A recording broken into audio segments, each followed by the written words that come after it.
ambwira ngo iki gihugu cy'u Rwanda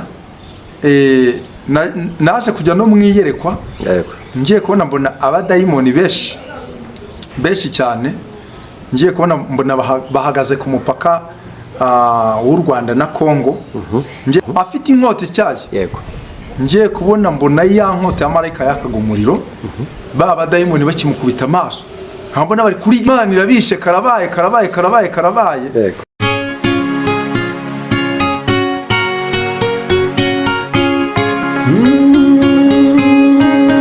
Emana we Yesu we ingoma yawe ni amamare. Bakunzi b'Imana Irahari TV kandi bakunzi b'ijambo ry'Imana, turabaramukije amahoro y'Imana n'abane namwe aho muherereye hose, haba hano mu gihugu cy'u Rwanda, abari hanze yacyo, mwese turabasuhuje tubifuriza amahoro n'imigisha bitangwa n'Imana Data wa twese. Birashoboka ko waba udukurikiye utameze neza, ariko turaguhumurije mu ijuru hari Imana, kandi hari Imana ikiza mu byo yashobora n'ibyawe birimo gubwa neza. Hanyuma nkuko mubibona kuri kamera zacu, twongeye kugira umugisha wo kubana n'umukozi w'Imana uhagaze neza, Imana iri gukoresha ibintu bikomeye cyane muri iyi minsi. Mukozi w'Imana, uraho neza? Turaho, turashimira Imana. Yesu nashimye. Yesu nahimbazwe. Amakuru y'iminsi, urabona yuko rwose iminsi tubereye myiza. Turashimira Imana. Narimbaye akawa mugabo babwiye ngo amakuru y'iminsi ngo ntayazi ngo kuko yabuze amayinite yo kuyihamagara. Twebwe dufite, ariko muri Yesu Kristo amakuru tuba tuyafite. Hari umukecuru ujya ukunda kuvuga ngo ikintu cya mbere ni amakuru.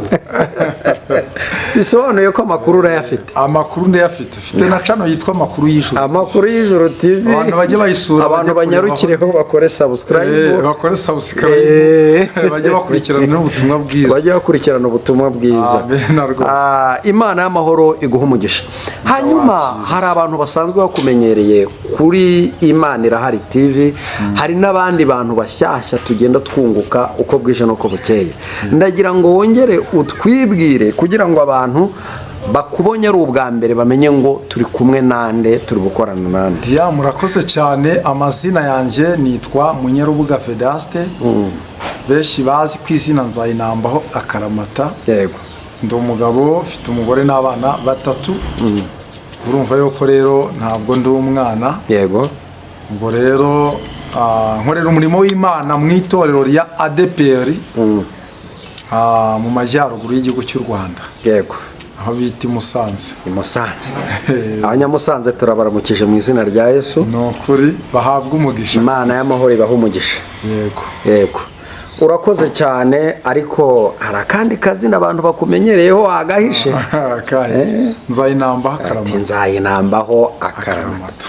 Mukozi w'Imana, mbere yuko dutangira ikiganiro cyacu, twagiye twakira abakozi b'Imana benshi mu nsengero, mu byumba by'amasengesho, ku macano atandukanye, bavuga ngo Nzayinambaho, abandi bati nzakagendana, abandi bati habura gato, abandi bati nkumva amazina menshi atandukanye. Ariko ndagira ngo umbwire aya mazina mu by'ukuri abantu bitiriwe izina ry'Uwiteka barimo bakoresha muri iki gihe, bakora ibijyanye nayo. Iyo witegereje ukareba mu bidarubindi binini, ubona aba bakozi b'Imana tumenyereye ku mazina nka Nzakagendana, Nzagira gutya, Ca bugufi, bene ayo mazina, ubona mu by'ukuri bahagaze bate kuri uyu murimo? Buriya ni ukuvuga ngo ko mumbajije icyo kibazo, bakavuza nduru, babirestaye. Amazina ni menshi kuko harimo n'abita amazina yo muri Bibiliya ngo ni ba Eliya. Ugasanga ngo ni ba Daniyeli. Ayo wenda atari amazina basanganywe. Ugasanga bafite amazina ni ba Pawulo. Ariko wareba nk'uko bivuze, ugasanga izina ntabwo risa n'uko uwo muntu asa. nzakagendana ubu ukumva ni agakiza, ariko wareba ugasanga agakiza yaragataye, nzamunambaho cyangwa se nzayinambaho, abo nabo bazina banjye njya mbabona, ariko wareba ugasanga n'ubundi kunamba ku Mana byararangiye. Ariko mu rwanjye ruhande iri zina ryanjye nzayinambaho, ni intego nihaye yo kunamba ku Mana kandi nzayinambaho. Yakobo yaravuze ngo ntabwo nshobora kukurekura utamaye umugisha. Icyo nshaka ku Mana rero ntabwo ndakakibona. Paulo yaranditswe ngo ndasiganirwa nshaka gusingira icyo Kristo yafatiye. Icyatumye Kristo rero afata ntabwo naye nagisingira, niyo mpamvu ngomba kumunambaho, nzayinambaho akaramata kugeza singiye ikintu gikomeye, umugisha ukomeye cyane w'isezerano rikomeye. Uzayinambaho akaramata kugeza ushyingiriye umugisha Uwiteka Imana yakubikiye wowe ntabwo ucogoye. Tutizimbye mu magambo, nyemerera ubanza usenge Imana, ahasigaye dukomeze ikiganiro. Turagushimye Mana ihoraho, Mana Data wa twese uri mu ijuru, habwa icyubahiro kubw'uyu mwanya uduhaye wo kugera kuri kamera za Imana Irahari TV. Waravuze ngo ni ukuri abayoborwa n'umwuka wera nibo bana b'Imana. Uyu mwanya ariko umwuka wera tuyobore, kuko turi abana bawe. Ibyo tugiye gukora ntabwo ari ibyacu bwite, turasenze kugira ngo imbaraga z'umwuka wera zikorane natwe. Iki kirere uhagarika abadayimoni uburyo bwose, kandi Mana mu by'ukuri ibyo tugiye kuganira ntibizagera ku bantu batandukanye ndetse tutazi n'amasura yabo, ariko kuko bose baremwe nawe, nyemerera umwuka wawe wera aba ari udukoresha iby'ubutwari muri uyu mwanya, n'aba ari twe izina ryawe rihabwe icyubahiro. Urakoze rero kurabana natwe mu izina rya Yesu, amen. Amen. Imana ibane natwe. Hanyuma nari nkiri kukubaza utubazo tutari dukeya kandi nanone tutari twinshi. Murakoze cyane. Ntabwo turambiranye. Tugishingiye kwa ya mazina, ahagarariwe n'irindi zina ryitwa ngo pasiteri. Ukumva ngo ni pasiteri runaka, sibyo? Ukumva ngo ni profete runaka, ariko mu by'ukuri wajya kureba ugasanga arimo arakora ibintu bitandukanye n'uwo murimo yasigiwe. Nk'urugero, njye ndemera ko uburyo bwa social media ari uburyo Imana yemeye ko buryo kugira ngo natwe bunadufashe kwamamaza ubutumwa bwiza. Ariko iyo witegereje muri social media turabona abapasiteri bahagurukira ku kintu mu by'ukuri n'umupagani atinya. Ntabwo ntinya kubivuga. Turiho tukabona umuntu yagize ibyago. Ubushize Pastor Theogene yarapfuye.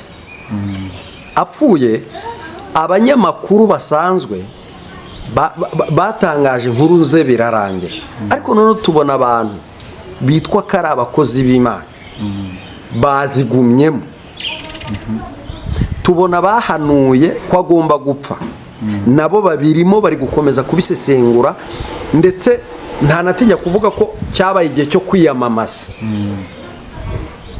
Mu by'ukuri witegereje ibyo bintu, ko nzi ko ureba muri social media, ubona byari bikwiriye ko abakozi b'Imana aribo bafata iya mbere mu gukomeza kuvuga, gutonyora, kubabaza umuntu wagize ibyago. Birakwiye. Buriya murakoze cyane. Ntabwo biba bikwiriye, kandi koko nk'uko mubivuze ndabikurikirana cyane, nanjye nkumva ibyo bintu bitanyubaka. Yego. Ko ijambo ry'Imana yatubwira ngo mubabarane n'abababaye, mwishimane n'abishima. Ni ukuvuga ngo rero ikindi ntabwo twe twishakira icyubahiro mw'uyu murimo, ahubwo dushakira yaduhamagaye icyubahiro. Yego. Kuko uriya muntu niba Imana imunyujijeho ubuhanuzi, ntabwo ari ngombwa kugira ngo atangire agende yiyamamaza ngo n'ubundi ngo Imana ngo yambwiye ibi ngibi, ngo none ngo dore ngo birasohoye. Ariko se birasohoye ubundi ni ibyiza bisohoye? Niba umuntu abuze umuntu we, mba numva mu by'ukuri uwo muntu yagakwiriye no komorwa ibikomere, no gukomeza kuzana ibintu nk'ibyo ngibyo ntabwo ari byo.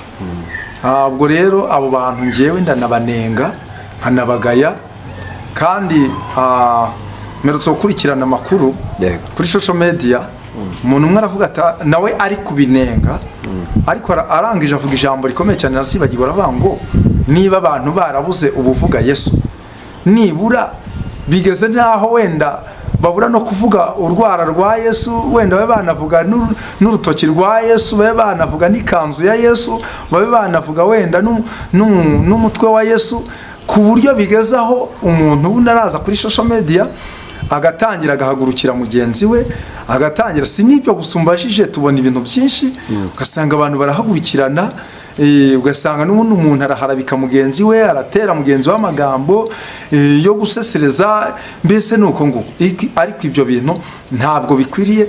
Abo bantu rwose ikintu cyajya kubabera cyiza nuko baca bugufi Imana ikababarira, kuko Bibiliya avuga ngo n'ijambo ryose ry'ipfabusa abantu bavuga bazaribazwa ku munsi w'amateka. Kuba tuvugira kuri social media rero abantu bajya bamenya yuko ibi bibanza ibintu tuvuga bikazadushyirisha mu rubanza, amagambo tuvuga n'ubundi akadutsindira cyangwa se akadutsindisha imbere y'Imana. Hariya rero abantu bameze batyo nzi yuko nabo bazankurikirana, bazumva iki kiganiro twagize. Mu by'ukuri ntabwo guhagurukira mugenzi wawe cyangwa se ugahagurukana inkuru nk'izo ngizo warangiza ni wowe ufite izina ry'ukuri pasiteri uyoboye abantu b'Imana, ariko kweri abo bantu b'Imana uyoboye urumva wazabageza ku musaraba? Urumva abo bantu uyoboye wazabageza imbere y'Imana? Muri imbye yaravuze ngo imbere ye ya ntebe nzahagararayo, ngo kandi nzaba njyanye iminyago. Iyo minyago n'abo bantu b'Imana bagakwiriye kuzagera nayo. Ariko ikibazo abo witwa ko uyoboye nabo ubwabo bakwibazaho, aravuga batari uyu muntu nubwo atuyoboye ko tubona imbuto ze, tubona imikorere ye, imivugire ye, tubona ibi bintu n'ubundi bitamugaragaza nk'umuntu w'Imana. Ubwo rero Imana ifasha abantu bameze batyo, irashaka ko nabo bihana bagakizwa bakava mu ibyo bitagira umumaro. Kandi ikindi njya nkunda kubwira abantu, hari ibyo abantu bakora, umuntu agahimba ibintu, agahimba inkuru. Mu gitondo naje kujya kuri telefoni ngiye kubona mbona ngo bafashe iriya foto ya Israel Mbonyi, barangije bandikaho rya zina ngo ripu, nyine berekana banditseho nyakwigendera, barangije barandika hepfo kuri titre ngo urupfu rwa Israel Mbonyi mwakunze. Nahise mbifungura ngo ndebe urupfu rwa Israel Mbonyi, mu by'ukuri sanga ibyo bintu nta kuri kubirimo. None ikibazo hari igihe umuntu ukora ibintu nka biriya, buriya iyo umuntu yinjira mu bintu by'abantu b'Imana hanini usanga atari n'abapagani, ugasanga ni abantu b'Imana. Buriya mu by'ukuri rero ibyo bintu ntabwo ari byo.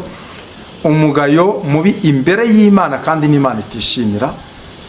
Bibiliya iravuga ngo ubeshya, ni ijambo ry'Imana ribivuga hano mu gitabo cya Zaburi. Yego. Tunarisomye abantu bajya bamenya yuko iyi Bibiliya izongera ikatugarukira kandi ikaducira urubanza. Mu by'ukuri ntabwo ari byiza. Ni umugayo imbere y'Imana kandi Imana yanga cyane. Imana idufasha cyane. Zaburi 101 umurongo wa 5 haranditse ngo ubeshyira mugenzi we rwihereranwa nzamurimbura, ugamika akagira umutima wibona sinzamwihanganira. Imana itugire neza cyane. Amen. Ubwo rero ubeshyira mugenzi we rwihereranwa, ni ukuvuga ngo abantu bazi kubeshya bakabeshyera n'abandi, ugasanga njya ndeba mu by'ukuri urupfu rw'uyu mugabo uherutse gutambuka. Yego. Uyu mugabo witabye Imana ejo bundi, buriya bari bitiriye ngo ni Sheri wa Mutesi. Ntabwo bari biyitiriye Sheri wa Mutesi. Ubwo ni Sheri wa Mutesi, sinabikurikiranye cyane. Ariko ubwo nabonye narwo baragiye baruvugaho ibintu byinshi cyane. Nkavuga ngo ibi bintu biba biza gutya bitari bimwe, ibintu ni ukuri bimeze bite? Yego.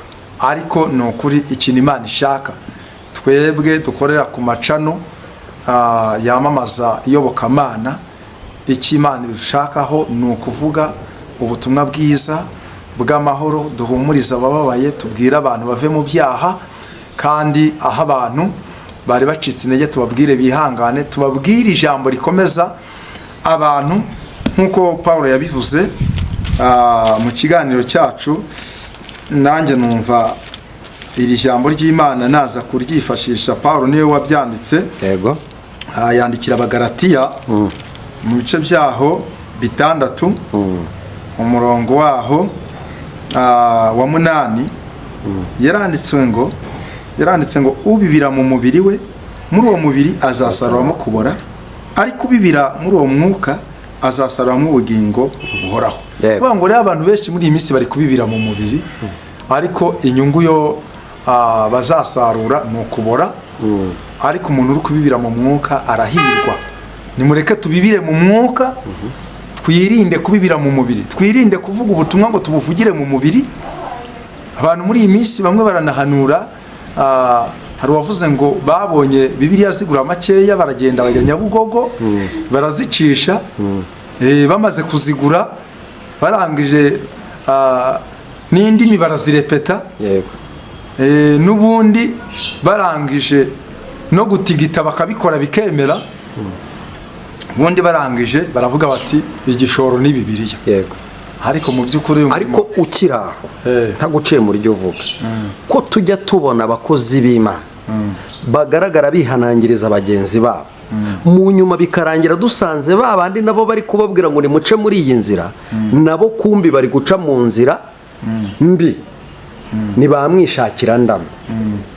Reka nkugarure inyuma gatoya. Twagize umuhanuzi witwa Meshaki, sinzi uko ahagaze ubu, ariko nyine navuga uko yari ahagaze kera, sibyo? Yarahanuraga ariko akongeraho ngo nimwihana mugahindukirira Uwiteka, ibi ntabwo bizaba. Yego, nimuramuka musenze mugatakambira Imana mugahinduka, ibi ntabwo bizaba. Ariko turi kubona abahanuzi muri iyi minsi bahagurukana ifuhe ryinshi, sibyo? Ryinshi ariko tirabisha, noneho bo bagahanura bakanakonfirima. Ntihazemo rya jambo ryo kuvuga ngo nimutihana, ntihazemo rya jambo ryo kuvuga ngo nimwihana. Mbese bari guhanura bakavuga ngo ibi byo bigeze gute, birabaye.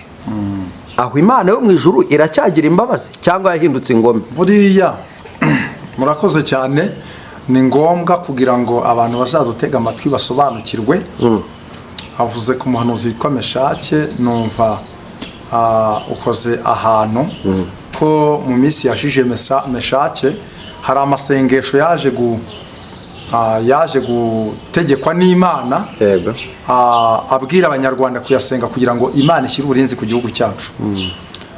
Mu by'ukuri ayo masengesho naje kugira umuhati wo kugira umwanya wo gusenga ku bw'ayo masengesho, ariko ngirirwa n'ubuntu Imana mu isoza ry'aba masengesho. Imana irambwira ngo amasengesho uyu musaza yategetse abantu benshi barayasenze. Imana irambwira ngo abantu benshi barayasenze. Imana irambwira ngo iki gihugu cy'u Rwanda, naje kujya no mwiyerekwa, ngiye kubona mbona abadayimoni benshi cyane, ngiye kubona mbona bahagaze ku mupaka w'u Rwanda na Kongo. Ngiye kubona mbona bashaka kwataka igihugu cyacu, ariko ngiye kubona mbona marayika w'Imana aramanutse afite inkota ityaye. Ngiye kubona mbona ya nkota ya marayika yakaga umuriro, ba badayimoni bakimukubita amaso, nkabona bari kurigita barigita. Ijwi ry'Imana rirambwira ngo ku bw'aya masengesho Imana yanze ko igihugu cyacu cyavogerwa n'abadayimoni bari bagiye kukinjirana. Kandi nituvuga abadayimoni, ubundi abadayimoni bakorera mu bantu.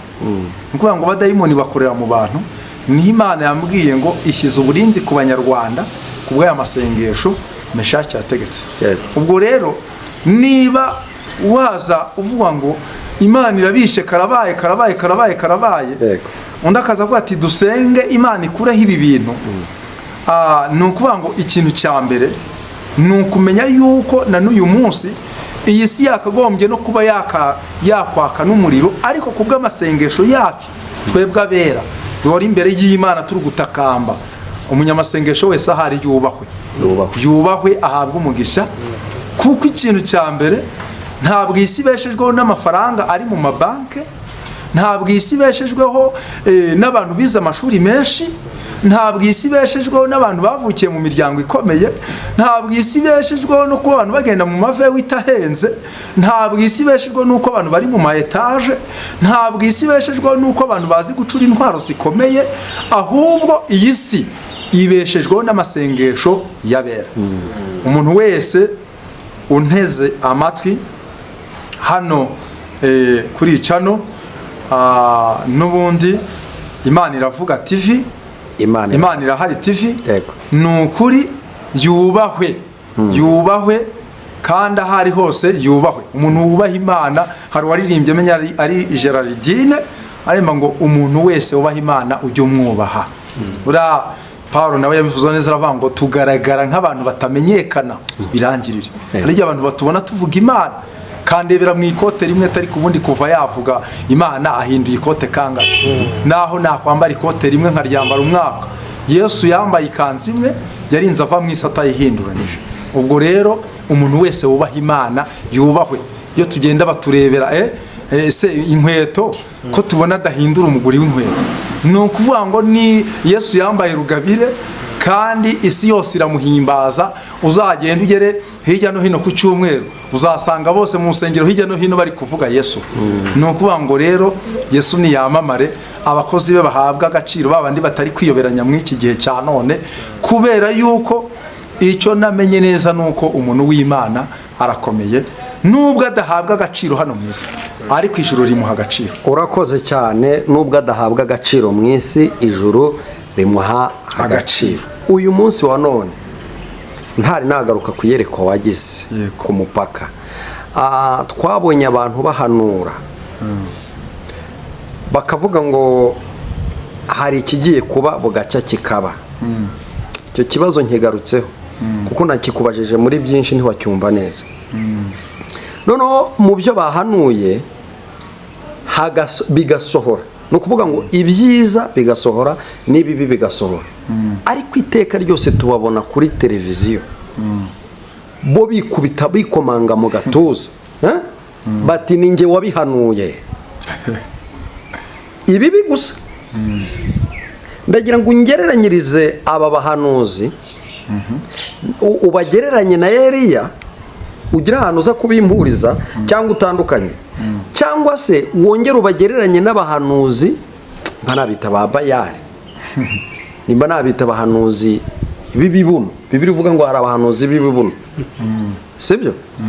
Ndagira uze kumbwira, ni byiza ko umuhanuzi ahanura agatora ikibi mu byo yahanuye akaba ari cyo yirata, ndetse agashaka ko kinamamara kirenge n'imipaka, kurenza kwishimira ibyiza? Ikindi, ubwo ngeze muri B yaho, iyo ni A. Ese umuhanuzi nimba yeretswe ikintu kibi, ni byiza ko yihutira kugishyira public kurenza gufata amasengesho akagisengera ko Imana yavuze ko ibonye umukiranutsi umwe gusa mu isi cyangwa mu gihugu yakirengera? None ko ari we wahawe iryo yerekwa, harya birakwiye ko aryirukankana kurenza kubanza kujya gusenga asaba Imana ko ibyo bivaho? Birakwiye se ubundi ko abwira abantu ngo bamufashe kandi ari we wabihawe? Ni ukuvuga ngo ikintu cya mbere uravuze ngo mbihuze na Eliya. Yego. Ariko mu by'ukuri buriya Eliya na mu gitondo naje gutekereza ku nkuru ze, ntekereza ku buhanuzi bwe cyangwa se ku byo yategetse, avuga ngo uyu munsi ndategetse ngo imvura ihagarare. Yego. Mu by'ukuri mu kanwa ke hari mu itegeko, kandi no mu kanwa kacu hari mu itegeko. Buriya cyangwa kubwira abantu ngo umukozi w'Imana wa wundi uhagaze neza ushobora kumukuraho umugisha cyangwa ukamukuraho umuvumo. Ubwo rero mu by'ukuri abahanuzi benshi barahanura, ariko bagahanura bafite nta mutima w'urukundo bafite. Kandi mu bintu Imana yadusabye, ijambo ryayo hano mu rwandiko rw'Abakorinto riratubwira ngo naho navuga indimi z'abantu n'iz'abamarayika ariko singira urukundo ngo ibyo ntacyo byaba bimaze. No muri iyi minsi Imana yarasanze impereza ubutumwa bwiza bushingiye kuri iri jambo riri mu byahishuwe ibice byaho 2. Ubundi njya nkunda kubwira abantu gukinisha kurya ukabihagiramo. Iki kiganiro nzi neza yuko umuntu uzagikurikirana azakuramo ibintu byinshi, ko kirimo ubutumwa, kirimo ibintu byo kuba abantu basobanukirwa n'ubundi uko bakwitwara muri iki gihe cya none. Igice cya 2 cy'ibyahishuriwe Yohana guhera ku murongo wa 1 ukamanuka ukageza ku murongo wa 7, sinshaka ko tuhasoma n'igihe kirahenze, ariko njyewe ndaza kubivugaho muri makeya.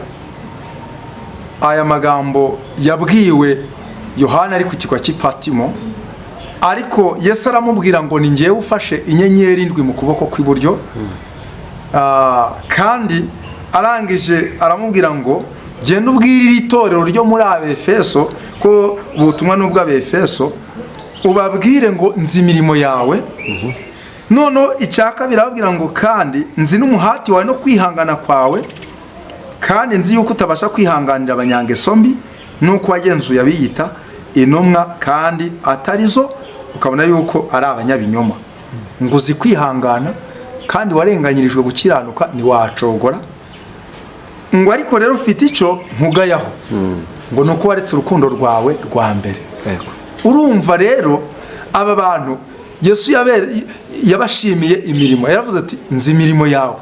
Bivuze ngo ba bantu wambitse ndabazi, ba bantu wagiriye neza ndabazi, rwa rusengero wubatse ndabizi, bwa bwitange muri korari ndabuzi, nzi imirimo yawe. Kandi ikindi nzi no kwihangana kwawe. Kwihangana kunanira abantu benshi, ariko itorero ryo muri Efeso mu by'ukuri ngo bari bazi kwihangana, bigeragezo bikaza bakihangana. Yewe ngo nzi neza ko utabasha no kwihanganira abanyangeso mbi. Ntago bihanganiraga umusambanyi, ngo bihanganira umurozi, ngo bihanganira umujura, ibyo ntibabyihanganiraga. Nibihanganiraga umunyamagambo muri korari, ibyo ntibabyihanganiraga. Ariko Yesu arangije ababwira ati ndi kubagaye ikintu kimwe gusa, nuko mwibagiye urukundo rwanyu rwa mbere. Muri iyi minsi rero dufite abahanuzi benshi bahanura ariko badafite urukundo, nta mutima w'imbabazi bafite. Mu by'ukuri tekereza, Eliya yaravuze ngo magaritse imvura ntikongere kurwa. Ariko umenye ngo niba hari abantu batoye ibibazo byinshi cyane, mwabura buhanuzi niwe wa mbere. Icya mbere yahise ashogoshera, aragenda cara, nuko batangira n'ubundi kugira, batangira n'ubundi kumugendaho. Mu by'ukuri umwami aramuhiga, n'abantu babona inzara ibamereye nabi bati umva uyu muntu waduteje ibi bintu tuwamubone yamwica. Urukumva mu by'ukuri rero niba uri n'umuhanuzi Imana ikakwereka ikibi, wikwishimira ko ikibi kiba ku banyarwanda. Hari uwigeze ambwira, arambwira ngo njyewe ngo Imana yarambwiye ngo izantabara, ngo n'ubundi ngo ibintu ngo yavuze ngo bimaze gutambuka. Ubwo yashaka kuvuga iki? Yashaka kuvuga yuko n'ubundi urabona nk'iyi etaje iri hano imbere, yashaka kuvuga ko nyirayo wenda ashobora kuzapfa wakayisigaramo. Umumbwirire ngo ibyo byibagirwe. Byibagirwe pe. Ubuhanuzi ngiye mfite butandukanye. Igihugu cyacu kirimo amahoro, nta ntambara iri muri iki gihugu cyacu. Nabivuze no ku Musaraba TV, nongeye no kubivugira ku Mana Irahari TV. Nta ntambara iri mu gihugu cyacu, amaboko y'Imana n'ubundi aracyari ku gihugu cyacu. Uburinzi bw'Imana buri ku gihugu cyacu, twasenze Imana. None se icya mbere abantu bajya banyobera rero, ibintu byabaye muri iki gihugu turabizi. Buriya iyo wongera ugahanura ibintu nka biriya ngo abantu barapfuye, ngo abantu barapfuye, abantu hariya, ubwo abanyarwanda nitwe twakoze. Ugize neza ukoze hasi unyibutse ibuye. Niba umukristo cyangwa se umuntu utajya no mu rusengero yishimira ibyiza by'igihugu, akishimira ko mu Rwanda dufite amahoro, ariko tukaba tubona abitiriwe izina ry'Uwiteka Imana aribo bafite iya mbere, aribo bafata iya mbere gutera abantu ubwoba no kubumvisha ko abanyarwanda bapfuye bashize, no kubumvisha ko abanyarwanda bazahura n'intambara yaka umuriro n'amazuba. Mu by'ukuri aho agakiza karacyahari cyangwa abantu baragatakaje? Ese ko ari byo bari kwibandamo, ubundi nicyo bahamagariwe gukizwa, ko bakijijwe? Mu by'ukuri icyo bategetswe ni uguhora bahahamura abantu. Uriya ijambo ry'Imana riratubwira ngo muhumurize abantu banjye kandi mubabwire ibyururutse imitima, kandi mubabwire ko intambara zaho n'ubundi zishize. Dufite ibibazo byabaye muri iki gihugu cyacu. Mu by'ukuri rero ntabwo umuntu uvuga ngo ibintu biraje ku bwa Satani, ibibazo byatubaho kuko ntituri mu ijuru, ariko ku bw'amasengesho y'abera Imana igenda ikinga ukuboko ikadushyiraho uburinzi bwayo. Meruka hari ubutumwa Imana yari yampaye bw'umukuru w'igihugu, nagiye ndeba muri komenti mbona abantu bagiye bantera amabuye. Abantu bantera amabuye muri komenti, ariko ndagira ngo mbabwire ngo burya namwe mujye mushishoza. Ubu se ni abantu uzi ko mu mwaka w'igihumbi kimwe mu mwaka w'ibihumbi 2016 hari ubuhanuzi bwaje bunatanga n'igihe ngo uyu mwaka ngo birarangiye. Ndabyibuka icyo gihe abantu bigasanze barahunze bahungira Uganda, benshi ndabyibuka. Niko bimeze. Nanjye numvisha ubwoba buje, umva turiheba. Ubu se tugeze muri 2000 na kangahe? Ntabwo tugeze muri 2024. Ubu se ko bagiye kubona tugeze muri 2030, kandi mu by'ukuri bari kuvuga ngo igikuba kiracitse, abanyarwanda turapfuye turashize, kandi bakabona turahari. Abakobwa bari gukorerwa ubukwe, abagabo bari gucuruza ibintu bikemera, bakabona utagiraga icyo afite akabona Imana yamugejeje n'ubundi ku rugero rwo kuba umukire. Ubwo ngubwo ntabwo bazasigara n'ubundi nabo bafite ipfunwe. Nibyo bazasigara bafite ipfunwe, nta kindi uretse ko Petero amaze kwihakana Yesu yafashwe n'ikimwaro, ariko agira kwihana, Imana imugarukaho. Ariko Yuda wiyahuye, we yafashwe n'ikimwaro ahitamo kujya kwiyahura. Ni bibiri rero, uri n'amatwi niyumve. Ntabwo njya nkora ikiganiro kirambiranye, tugana ku musozo. Imana imaze kukwereka uburinzi ku gihugu cyacu, imaze kukwereka abadayimoni ku mupaka bashaka kuza mu Rwanda guhungabanya umutekano. Wakoze iki? Ariko nakubwiye ko yabinyeretse. Njyewe ndi mu masengesho meshake yari yategetse yo gusengera igihugu cy'u Rwanda, ndetse no kwisengera ubwacu, kuko natwe ubwacu tuba dufite ibyifuzo. Kandi mbona no kubwira abantu, ubu se ni kangahe njyewe nuri kureba, ni kenshi Imana ingenderera ikanyereka abarozi bamfiteho imigambi mibi, nkahita afata amasengesho. Mu by'ukuri n'ubu ngubu turi kuvugana, ejo ntitwabonanye nimugoroba, narindi mu masengesho y'iminsi 3, ngira ngo Nepo ari kumbaza ngo uko uri kunanuka cyane, ibi bintu ni ibiki? Ndamubwira nti njyewe mba nibereye mu bihe byo gusenga. Ubwo rero arambwira ati gabanya amasengesho, ariko ntabwo nagabanya amasengesho kuko manganye nawe afite imbaraga. Aho kugabanya amasengesho ngomba kongera amasengesho, kuko gusenga niko gukubita abadayimoni. Buriya navuze ngo abanyamasengesho bubahwe. Umuntu umwe ashobora gupfukama agasenga Imana, igihugu cyari kigiye kwatakwa, Imana igahita yohereza marayika, uburinzi bw'Imana bukaba ku gihugu. Ubwo rero tuzasenga Imana, tuzavuga Imana, abadayimoni ntibababara, bazite mu muriro bashye, nta cyiza batwifuriza, natwe tuzabarwanya, kandi izina n'inzayinambaho. Abadayimoni mushaka mu byumve, aho mwanegera hose nimuzambona, kuko njyewe nukuri ndi mu bwishingizi bwa Yesu, ndabizi nibi byose mvuze hari abazajya batera amabuye batari kuri ya muntu uriya muntu. Abantu rero sinzi impamvu bahora bishimira ibibi aho kwishimira ibyiza. Mureke twishimira ibyiza kandi dusabire igihugu cyacu ibyiza, ingo zacu tuzisabire ibyiza, abanyarwanda tubasabire ibyiza, iyi si yacu tuyisabire ibyiza. Ubu iyo turebye ibintu bibera hara muri Kongo ukumva ngo abantu bapfuye bashize, ninde ukeneye kubona ibyo bintu? Niyo mpamvu niba Imana yarangiriye icyizere kanuranya ngo Vedaste mugize umukozi wanjye, ni numva ikintu kigiye guhubanganya umutekano w'igihugu, nzapfukama mbwira Imana ngo Mana, nzi yuko iyi si yose irinzwe nawe.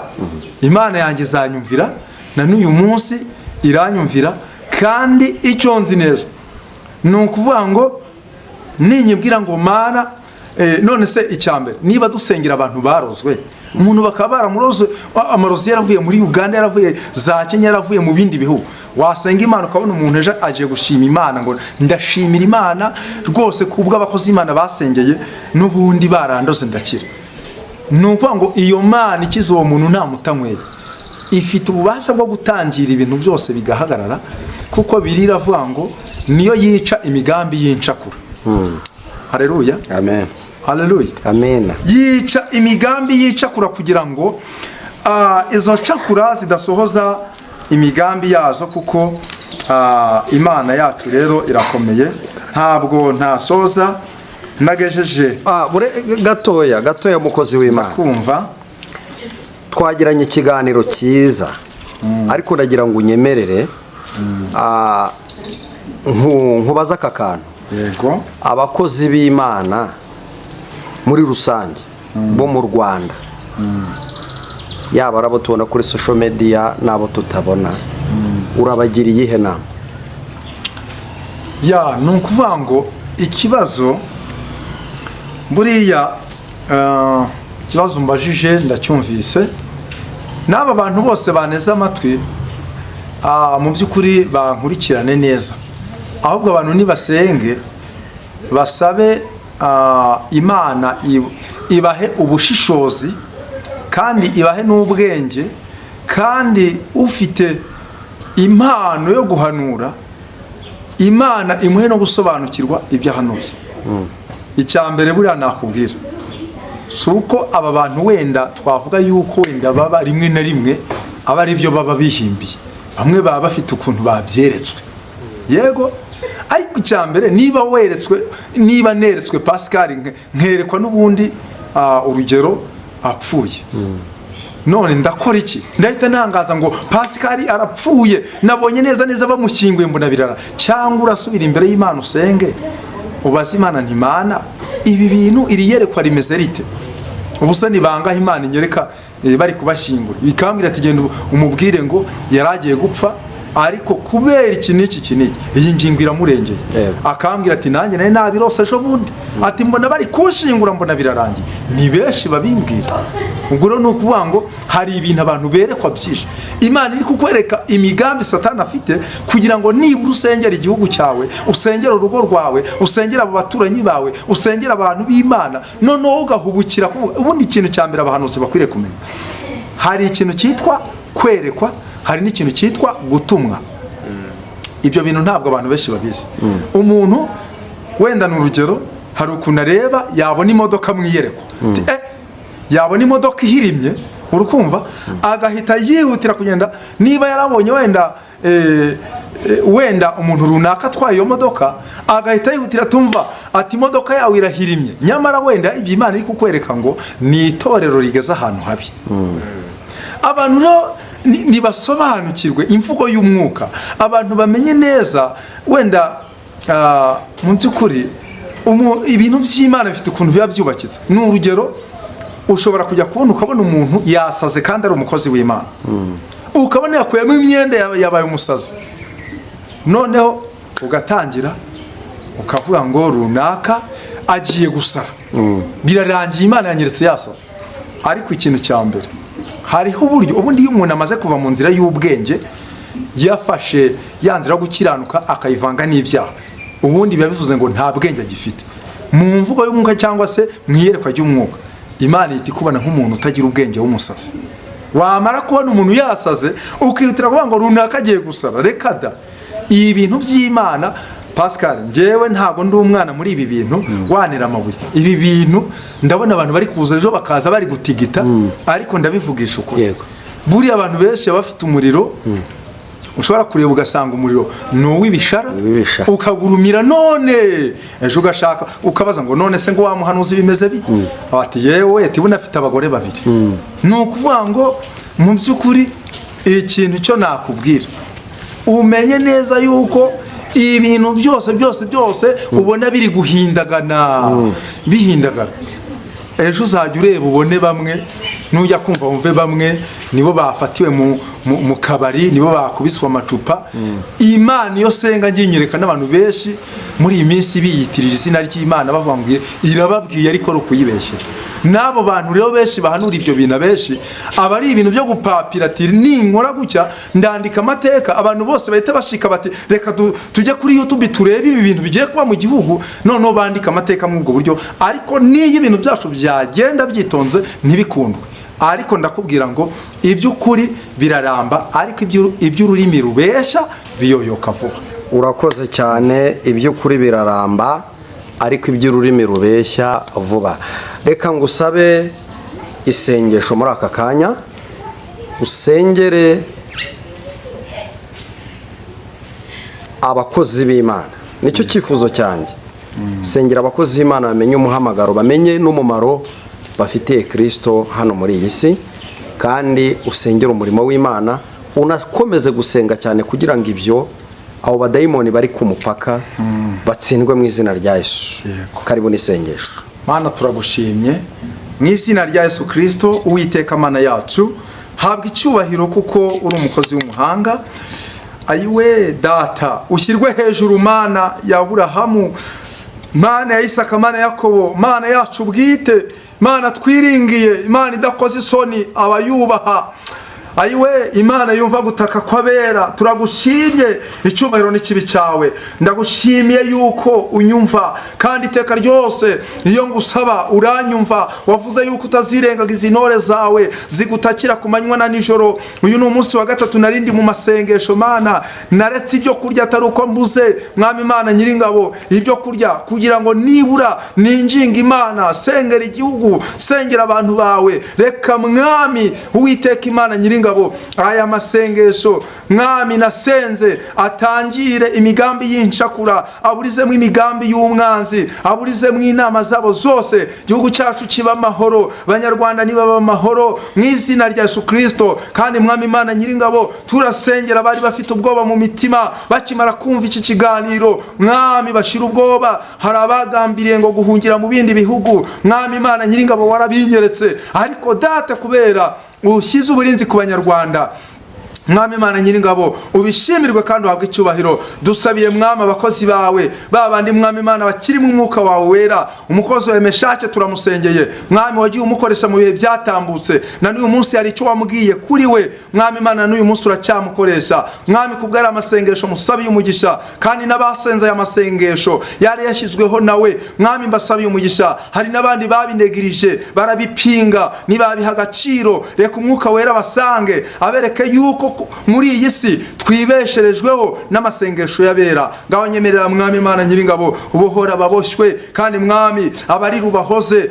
Data ugenderere ba bantu bawe, ababuze urubyaro bahe guheka, ababuze uko bagenza, Mwami ubaremere icyerekezo cy'ubuzima. Kandi mu izina rya Yesu uyu mwaka Mana turasenze kugira ngo uziyereke Abanyarwanda, Mwami Imana Nyiringabo turasenze, shyira uburinzi ku mpande enye z'igihugu cyacu, kandi uhereye ku bayobozi b'iki gihugu, Mwami abo hejuru kageza ku bayobozi bo hasi, Mwami ubarindire umutekano, abayoborwa uturindire umutekano, itorero ryawe uririndire umutekano. Mwami Imana wavuze yuko amarembo y'ikuzimu naho yakinguka atazarishobora. Komeza uhagarare ku bantu bawe, kandi utwambike imbaraga, komeza kuduhishurira iby'ubwiru bwawe, udukoresha iby'ubutwari.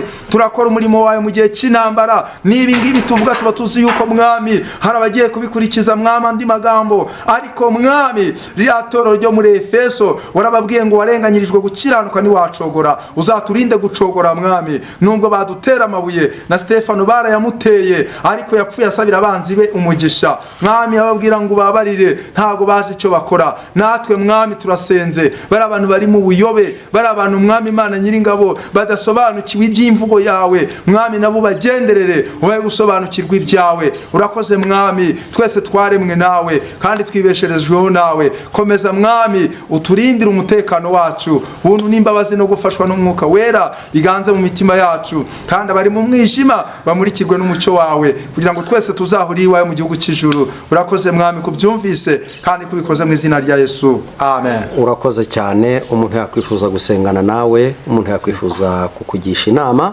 umuntu yakwifuza ko mwagirana ibihe bitandukanye, nyemerera utange umurongo wa telefone abantu bakuboneraho. Yego, murakoze cyane. Umurongo wa telefoni WhatsApp ndi gukoresha ni Airtel 07322808 07322808, MTN 07545236. Shalom. Urakoze cyane.